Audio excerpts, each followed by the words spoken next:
আর দর্শক বন্ধুরা, ঘরকন্যার খুঁটিনাটিতে জানাই স্বাগত। আজকের রেসিপি করব ছোলা চিকেন।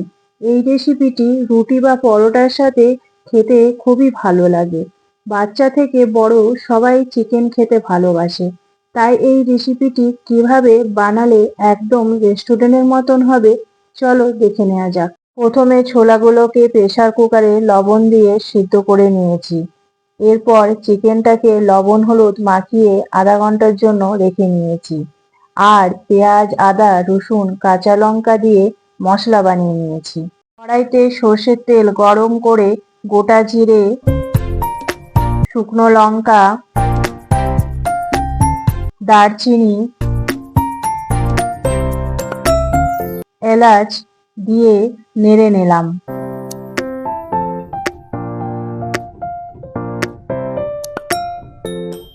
থেকে বেটে রাখা মশলাটা দিয়ে দিলাম। মশলাটা ভালো করে নেড়ে নিলাম। এবারে গুঁড়ো মশলাগুলো দিয়ে দেব, যেমন হলুদ, জিরে গুঁড়ো, ধনে গুঁড়ো দিয়ে ভালো করে নেড়ে নেব। কুচি করে কেটে রাখা টমেটো দিয়ে দেব। এবারে গ্যাসের ফ্লেম কম করে 5 থেকে 6 মিনিট সময় নিয়ে মশলাটা নেড়েচেড়ে কষতে থাকবো। মশলা 50% কষা হয়ে গেলে আগে থেকে লবণ হলুদ মাখিয়ে রাখা চিকেনটা দিয়ে দেব। চিকেন মশলার সাথে ভালো করে মিশিয়ে কষতে থাকবো 10 থেকে 12 মিনিট সময় নিয়ে, যতক্ষণ পর্যন্ত তেল ছেড়ে না যাচ্ছে। এখানে মশলাটা কষা হয়ে গেছে। এখানে আমি লবণ আর এক্সট্রা করে দিইনি, কারণ চিকেনের সাথে আমি লবণ আগে থেকে মাখিয়ে রেখেছি। আর ছোলাটা সেদ্ধ করার সময়ও তখন আমি লবণ দিয়েছিলাম।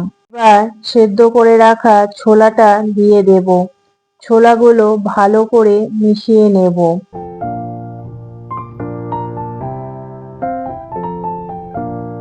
উপর থেকে গরম মশলা,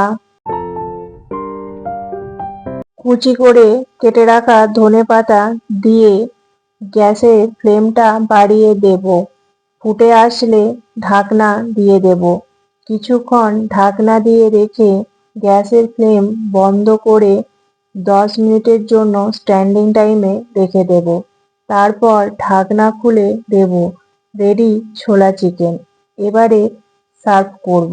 আমার এই রেসিপিটি যদি তোমাদের কাছে ভালো লেগে থাকে তাহলে অবশ্যই লাইক করবেন, কমেন্ট করে জানাবেন কেমন লাগলো।